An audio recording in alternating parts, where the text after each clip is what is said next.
Perjuangan mempertahankan Negara Kesatuan Republik Indonesia.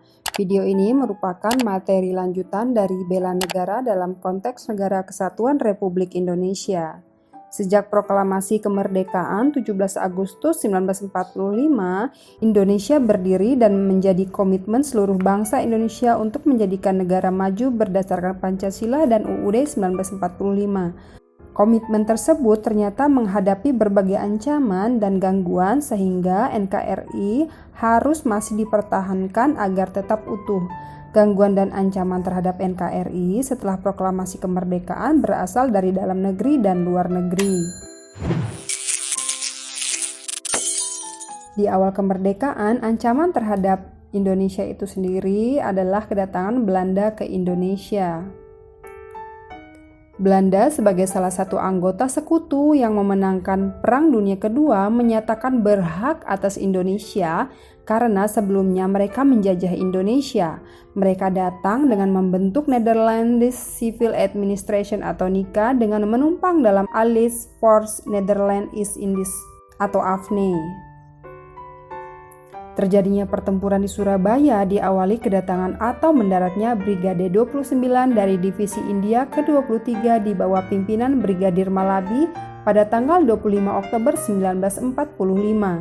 Pada tanggal 27 Oktober 1945, pemuda Surabaya berhasil memporak-porandakan sekutu, bahkan hampir menghancurkannya.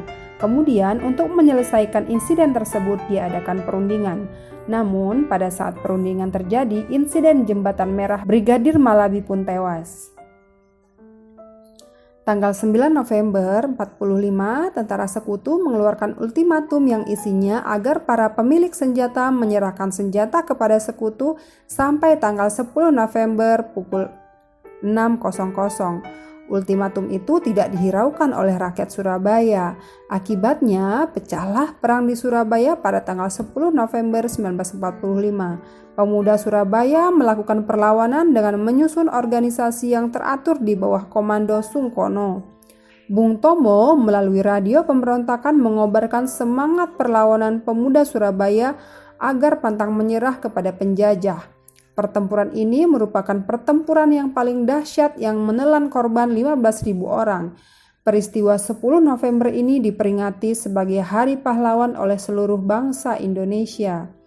Perlawanan terhadap agresi militer Belanda ini yang pertama, agresi militer 1 dilaksanakan pada tanggal 21 Juli 1947 dengan menguasai daerah-daerah yang dikuasai oleh Republik Indonesia di Sumatera, Jawa Barat, Jawa Tengah, dan Jawa Timur.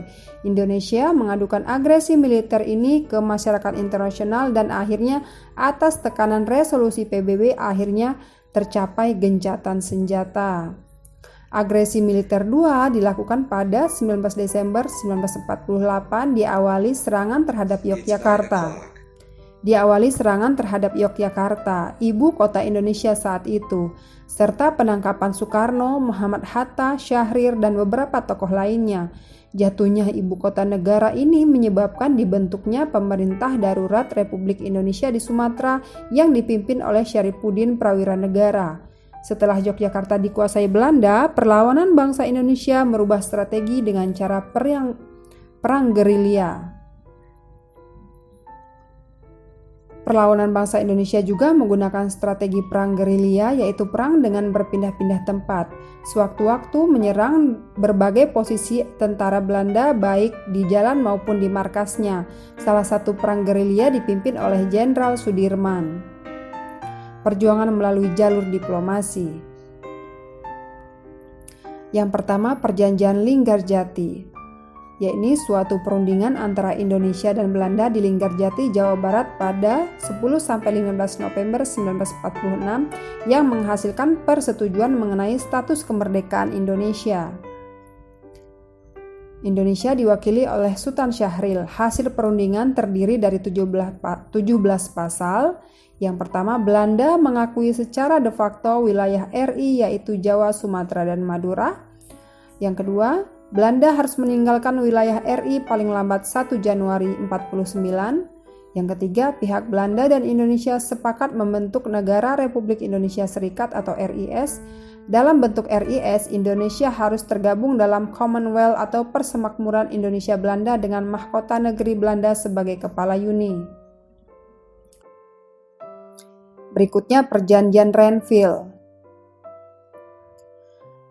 Diambil dari nama sebuah kapal perang milik Amerika Serikat yang dipakai sebagai tempat perundingan antara pemerintah Indonesia dengan pihak Belanda dan Komisi 3 negara yakni Amerika Serikat, Belgia, dan Australia. Delegasi Indonesia diketuai oleh Perdana Menteri Amir Syarifuddin. Isi Perjanjian Renville ini yakni Belanda tetap berdaulat sampai terbentuknya Republik Indonesia Serikat, Republik Indonesia sejajar kedudukannya dalam Uni Indonesia Belanda. Sebelum Republik Indonesia Serikat dibentuk, Belanda dapat menyerahkan kekuasaannya kepada pemerintah federal sementara. Republik Indonesia menjadi negara bagian dari Republik Indonesia Serikat. Antara 6 bulan sampai 1 tahun akan diselenggarakan pemilihan umum untuk membentuk konstituante RIS. Tentara Indonesia di daerah pendudukan Belanda harus dipindahkan ke daerah Republik Indonesia. Perjanjian Renville berhasil ditandatangani oleh kedua belah pihak 17 Januari 1948. Perjanjian ini menyebabkan kedudukan Republik Indonesia semakin tersudut dan daerahnya semakin sempit. Berikutnya Perundingan Romroyen. Pada tanggal 4 April 1949 dilaksanakan perundingan di Jakarta di bawah pimpinan Merle Chorhan, anggota komisi dari Amerika Serikat. Delegasi Republik Indonesia dipimpin oleh Mr. Muhammad Rum. Dalam perundingan Romroyen, pihak Republik Indonesia tetap berpendirian bahwa pengembalian pemerintahan Republik Indonesia ke Yogyakarta merupakan kunci pembuka untuk perundingan selanjutnya. Setelah tercapainya perundingan Romroyen, 1 Juli 1949, pemerintah Indonesia secara resmi kembali ke Yogyakarta. Selanjutnya disusul dengan kedatangan para pemimpin Republik Indonesia dari medan gerilya. Konferensi Meja Bundar. Konferensi Meja Bundar yang dilangsungkan di Den Haag pada 23 Agustus sampai 2 November 1949 berhasil mengakhiri konfrontasi fisik antara Indonesia dengan Belanda. Hasil konferensi tersebut paling utama adalah pengakuan dan penyerahan kedaulatan dari pemerintah Belanda kepada pemerintah Indonesia yang disepakati akan disusun dalam struktur ketatanegaraan yang terbentuk negara federal, yaitu Negara Republik Indonesia Serikat. Isi kesepakatannya yaitu pembentukan Uni Belanda Indonesia Serikat yang dipimpin oleh Ratu Belanda secara simbolis. Soekarno dan Muhammad Hatta akan menjabat sebagai Presiden dan Wakil Presiden periode 1949 sampai 1950 dengan Muhammad Hatta merangkap sebagai Perdana Menteri. Irian Barat masih dikuasai Belanda dan tidak dimasukkan ke dalam Republik Indonesia Serikat sampai dilakukan perundingan lebih lanjut. Pemerintah Indonesia harus menanggung hutang Hindia Belanda sebesar 4,3 miliar gulden. Demikian tadi materi tentang perjuangan mempertahankan Indonesia. Saya Fitriani, terima kasih.